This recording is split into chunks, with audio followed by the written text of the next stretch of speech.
हमने सुना है बेटा कि तुम गरीबों को मुफ्त में खिलाते हो। हम पति पत्नी 3 दिन से भूखे हैं। भूख से हमारी हालत खराब है। क्या तुम हम दोनों को छोले भटूरे खिला सकते हो? हमारे पास पैसे नहीं है। माफ करो बाबा, आज मैं किसी को मुफ्त में नहीं खिला रहा। बाबूलाल की बात सुनकर वहाँ पर खड़े हुए लोग बाबूलाल को देखकर हंसने लगे। ठीक है बेटा, जैसी तुम्हारी मर्जी। मैं तो किसी भी प्रकार से भूखा रह लेता हूँ, लेकिन ये मेरी पत्नी कुछ दिनों से बीमार भी चल रही है। तुम ऐसे ही कुछ खिला दो।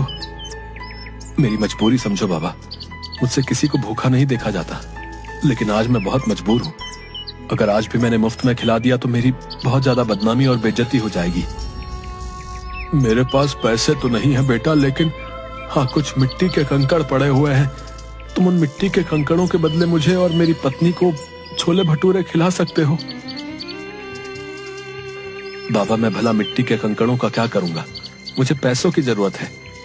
गरीब की दी हुई कोई भी चीज बेकार नहीं होती बेटा। एक ना एक दिन वो काम जरूर आती है।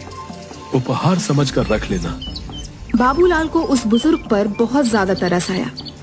ठीक है बाबा, लाओ उन मिट्टी के कंकड़ों को तो मैं तुम्हारा आशीर्वाद समझ कर रख लेता हूँ। तुम दोनों जितना खा सकते हो उतना खा लो।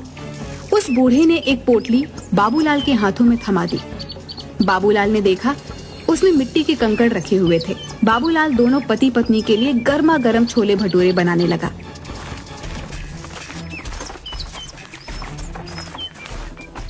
तभी वहाँ पर ठेला लगाकर खड़ा हुआ नरेश बाबूलाल से बोला, अरे इन मिट्टी के कंकड़ों से तू भला कैसे सीताराम और मोहनलाल का कर्जा चुकाएगा रे? बेवकूफ आदमी, इतनी बेइज्जती होने के बाद भी तेरी कुछ समझ में नहीं आया? नरेश, मेरी जिसे मर्जी चाहेगी मैं उसे मुफ्त में खिलाऊंगा। तू कौन होता है मुझे रोकने वाला? जाकर बोल देना अपने मुखिया को। मुखिया का चमचा कहीं का। 3 दिन बाद जब मुखिया उन दोनों से तेरे सर पर चप्पलें पड़वाएगा ना, उस दिन मैं तुझसे बात करूंगा। हाँ, मुझे भगवान पर पूरा विश्वास है, वो दिन कभी नहीं आएगा। इतना कहकर बाबूलाल फिर से छोले भटूरे बनाने लगा, मगर देखते ही देखते वह बूढ़े पति पत्नी बाबूलाल के सारे छोले भटूरे खा गए। बाबूलाल जरा सा चेहरा लिए उन्हें देखता रह गया। उसने देखा उसके ठेले पर अब कुछ भी नहीं बचा था। बाबूलाल चुपचाप अपने घर चला गया। क्या हुआ, आज दोपहर में ही कैसे चले आए? कहीं आज भी सारे छोले भटूरे कहीं बांट तो नहीं आए? निर्मला, मुझसे इस वक्त बात मत करो। अरे तो फिर और किससे बात करूं? अपना सर दीवारों पर मारूं क्या? मेरी तो सोच सोच के हालत खराब होते जा रही है कि 2 दिन बाद क्या होगा। वैसे तुम कभी शाम से पहले घर नहीं आते, आज क्या हुआ? बाबूलाल ने अपनी पत्नी को सारी घटना बता दी। हे भगवान, इस आदमी का मैं क्या करूं? इसने तो बेवकूफीपन की सारी हदें पार कर दी। अरे उन दोनों को सारे छोले भटूरे खिलाने की क्या जरूरत थी? मुझे क्या पता नहीं था। मुझे लगा था कि वो 2 या 3 से ज्यादा नहीं खाएंगे, लेकिन उन्होंने तो देखते ही देखते सारा ठेला साफ कर दिया। लाओ, मुझे भी दिखाओ आखिर उन दोनों ने कौन सी मिट्टी के कंकड़ दे दिए हैं जिसके बदले तुम आज सारे छोले भटूरे उनमें लुटा कर आ गए। वहाँ पर खड़े लोग तुम्हारा मजाक गलत नहीं उड़ा रहे थे। भला कोई मिट्टी के कंकड़ के बदले छोले भटूरे खिलाता है क्या? मैंने उन मिट्टी के कंकड़ के बदले उन्हें छोले भटूरे नहीं खिलाया अनीता। उन दोनों के चेहरे से साफ लग रहा था कि वो कई दिन से भूखे हैं। लाओ दो मुझे, मैं भी तो देखूं उन गरीबों के उपहार में ऐसा क्या है। बाबूलाल ने उदास मन से वह पोटली अपनी पत्नी को दे दी और पोटली में कंकड़ देखकर निर्मला गुस्से से चीखते हुए बोली, हाय राम, अब इस कंकड़ का क्या करूं? लगता है तुम्हारी किस्मत में सीताराम और मोहनलाल के हाथों चप्पल खाना ही लिखा है। अब जो होगा देखा जाएगा निर्मला। अगर भगवान ने मेरी किस्मत में गांव वालों के सामने मेरी बेइज्जती ही लिखी है तो उसे कोई नहीं बदल सकता। बाबूलाल वहाँ से चला गया और 2 दिन बाद बाबूलाल पंचायत में सर झुकाए खड़ा था। क्यों रे बाबूलाल, कैसे लाया है? इंतजाम नहीं हो पाया मुखिया जी, कुछ दिन की मोहलत और दे देते। वो तो हम तुझे जरूर देंगे, मगर सीताराम और मोहनलाल के हाथों चप्पल तो खा ले।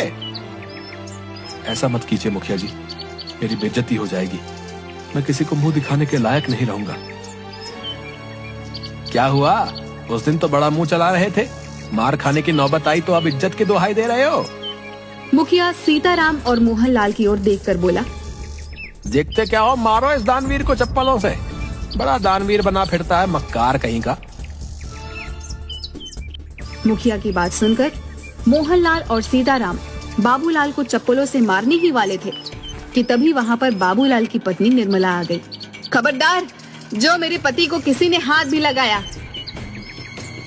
क्यों रे बाबूलाल की पत्नी, तुझे पता नहीं तेरे पति ने दोनों से कर्जा लिया था? तेरी इतनी हिम्मत कि तू मुखिया के आदेश को चुनौती दे? मुखिया की बात सुनकर निर्मला ने मोहनलाल और सीताराम के पैसे मुखिया के मुंह पर मार दिए। ये लो पकड़ो इन दोनों के पैसे, आइंदा मेरे पति के ऊपर आंख उठाकर भी नहीं देखना। तू ये पैसे कहाँ से लेकर आई? तुम्हें इससे मतलब? तुम्हें इनके सारे पैसे चाहिए थे ना, और इनके पैसे मैंने तुम्हारे मुंह पर मार दिए। बाबूलाल निर्मला के पास पैसे देखकर हैरान रह गया। बाबूलाल ने आहिस्ता से निर्मला से पूछा, निर्मला तुम ये पैसे कहाँ से लेकर आई? घर चलो मैं तुम्हें सब बताती हूँ। बाबूलाल निर्मला के साथ घर पर आकर बोला, अब बताओ भी निर्मला तुम ये पैसे कहाँ से लेकर आई?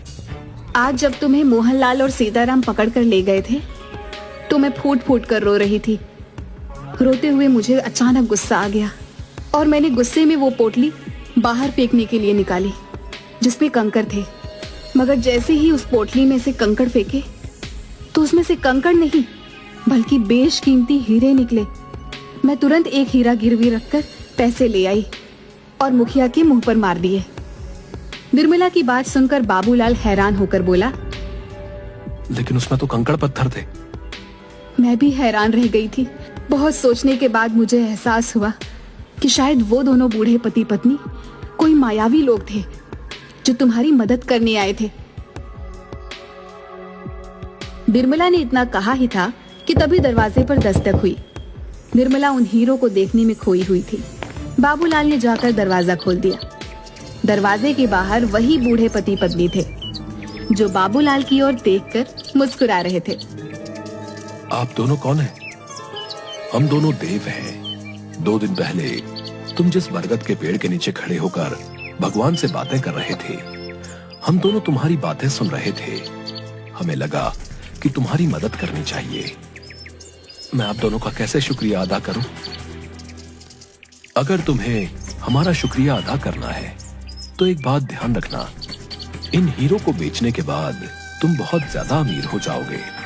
लेकिन कभी भी गरीबों को खाना खिलाना मत भूलना। चाहे कितनी भी अड़चने आए, चाहे कितनी भी परेशानियां आए, याद रखना भगवान उस व्यक्ति को बहुत ज्यादा पसंद करता है जिसके दिल में दूसरों के लिए दर्द होता है। इतना कहकर वो दोनों बूढ़े पति पत्नी वहां से गायब हो गए। उस दिन के बाद बाबूलाल देखते ही देखते बेहद अमीर हो गया। लेकिन वो आज भी गरीबों को मुफ्त में छोले भटूरे खिलाता है।